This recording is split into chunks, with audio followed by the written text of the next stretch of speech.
বন্ধ করেন। সারাফাত চৌধুরীরা শকুনের মতো ঘুরে বন্ধ করেন ভিডিও। জেগে উঠুন, প্রতিটা মানুষ আমার পাখির কাছে যাইতে দেন। আপনারা এক হয়ে রাখবেন। জাগো বাহে, কণ্ঠে সবাই। আপনাদের সবার আমার নিয়ে অনেক অভিযোগ না? আমি সব মাইনা নিতেছি। হ্যাঁ, আমি আমার পাখির উপর অনেক অত্যাচার করছি, অনেক অত্যাচার করছি। আমার পাখির আমি অনেক কষ্ট দিছি। আমার কলিজার টুকরাটা আমি খাইতেই দেই নাই, রাস্তায় দাঁড়া করে রাখছি। আমার পাখি আমার কি ডাকে জানেন? আমি মানুষ না, আমি জঙ্গলি। হ্যাঁ, আমার আব্বুর সাথে আমার দূরত্ব ছিল, তাই আমি নুপুরকে আঁকড়ে ধরে বাঁচতে চাইছিলাম, কিন্তু পারি নাই।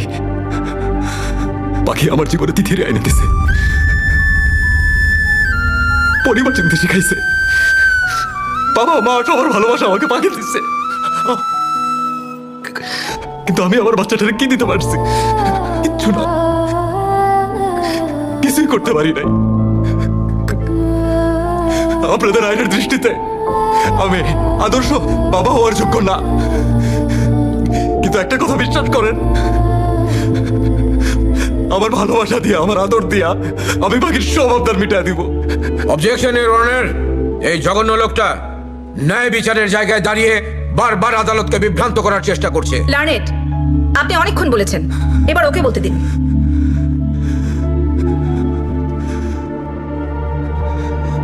আমার খালি একটাই প্রশ্ন আছে ম্যাডাম, পাখির বাবা মার কাছে, যারা একটা নিষ্পাপ বাচ্চাকে তার দায়িত্ব থেকে রেহাই পাওয়ার জন্য ছুঁড়ে ফেলা দিতে পারে, তারা কিভাবে নিজেদেরকে বাবা মা বলে?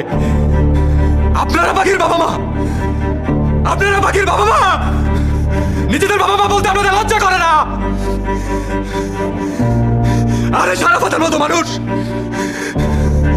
এরা কি পায়? একটা বাচ্চারা তার বাপ থেকে আলাদা করে এরা কি পায়? কেন? কিসের জন্য? প্রচারের জন্য? প্রচার, ক্ষমতা, খ্যাতি, ভাইরাল হওয়ার জন্য?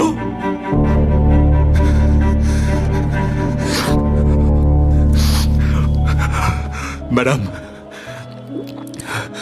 আমার আর পাখির সম্পর্কটা রক্তের না, এটা আমি জানি।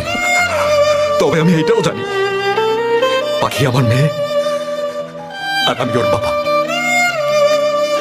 ওর আদরের জমি। আমার বাচ্চাটা হাসপাতালে কষ্ট পাচ্ছে ম্যাডাম, আপনারা আমাকে মারেন, কাটেন, যা ইচ্ছা তা করেন, আমাকে শুধু একটু আমার বাচ্চাটার কাছে যেতে দেন। আমার বাচ্চাটা ওখানে জঙ্গলি জঙ্গলি বলে ডাকতেছে, আমি কিচ্ছু করতে পারতেছি না, আমাকে একটু ওর কাছে যেতে দেন ম্যাডাম। আমার বাচ্চাটা হাসপাতালে কষ্ট পাচ্ছে ম্যাডাম, আমি কিছুই করতে পারতেছি না, আমাকে একটু ওর হাতটা ধরে বসতে দেন, আমি একটু ওর কাছে যাই, ও আমাকে খুঁজতেছে ম্যাডাম।